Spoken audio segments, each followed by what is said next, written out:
Hello అండి.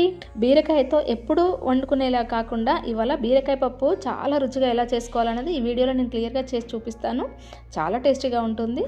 Welcome to my channel. ముందుగా దీనికోసం నేను 1/2 కప్పు వరకు పెసరపప్పు తీసుకొని దానిలో వాటర్ వేసి ఒకసారి నీట్గా వాష్ చేసుకోవాలన్నమాట. ఇలా వాష్ చేసుకున్న తర్వాత ఇప్పుడు అదే బౌల్లో మళ్ళీ వాటర్ వేసి పెసరపప్పుని కాసేపు నానబెట్టుకోవాలి.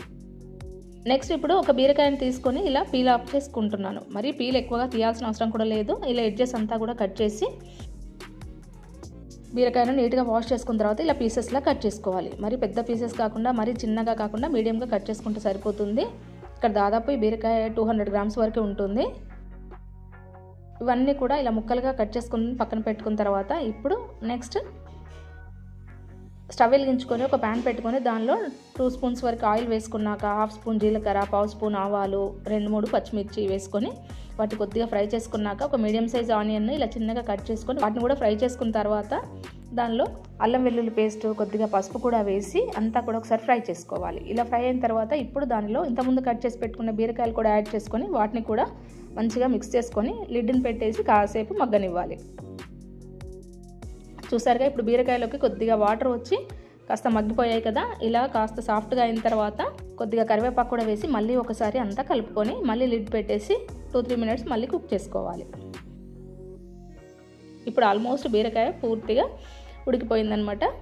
నెక్స్ట్ దీనిలో 2 మీడియం సైజ్ టమాటాలను కూడా చిన్న ముక్కలుగా కట్ చేసి యాడ్ చేసుకొని మళ్ళీ లిడ్ని పెట్టి మళ్ళీ 2-3 మినిట్స్ ఉడికించుకోవాలి. ఇప్పుడు టమాటా కూడా మంచి సాఫ్ట్గా ఉడికిపోయింది. ఈ టైంలో మనము ఇంతకుముందు నానబెట్టుకున్న పప్పులో వాటర్ అంతా తీసేసి ఇందులో యాడ్ చేసుకొని అంతా కూడా ఒకసారి బాగా మిక్స్ చేసుకోవాలి.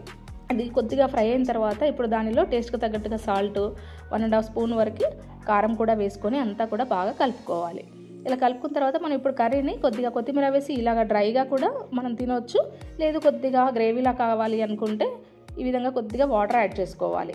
ఇది చపాతీలోకి, రైస్లోకైనా కూడా చాలా రుచిగా ఉంటుంది. ఇలా కొద్దిగా వాటర్ యాడ్ చేసుకొని అంతా కూడా ఒకసారి మిక్స్ చేసుకొని మళ్ళీ దానిపైన లిడ్ని పెట్టి 3-4 మినిట్స్ వరకు కుక్ చేసుకోవాలి. అంతే. ఇప్పుడు మనకి కర్రీ అనేది మరీ డ్రైగా కాకుండా మరీ లూజ్గా కాకుండా ఈ విధంగా మంచి కన్సిస్టెన్సీకి వచ్చేస్తుంది.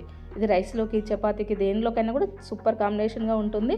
పప్పు కూడా మనకి మరీ పలుకుగా కాకుండా అదేవిధంగా మరీ మెత్తగా ఉడికిపోకుండా మంచిగా ఉడికింది మీడియంగా. ఈ టైంలో దీనిలో కొద్దిగా కొత్తిమీర వేసుకొని అంతా కూడా ఒకసారి బాగా మిక్స్ చేసుకొని సర్వ్ చేసుకున్నట్లయితే సూపర్ టేస్టీగా ఉండే బీరకాయ పప్పు చాలా రుచిగా ఉంటుంది. మీరు కూడా ఈ స్టైల్లో ఒకసారి తప్పకుండా ట్రై చేయండి. మీకు బాగా నచ్చుతుంది. సో ఈ వీడియో కనుక మీకు నచ్చినట్లయితే లైక్ చేసి షేర్ చేయండి. అలాగే సబ్స్క్రైబ్ చేయండి. Thanks for watching.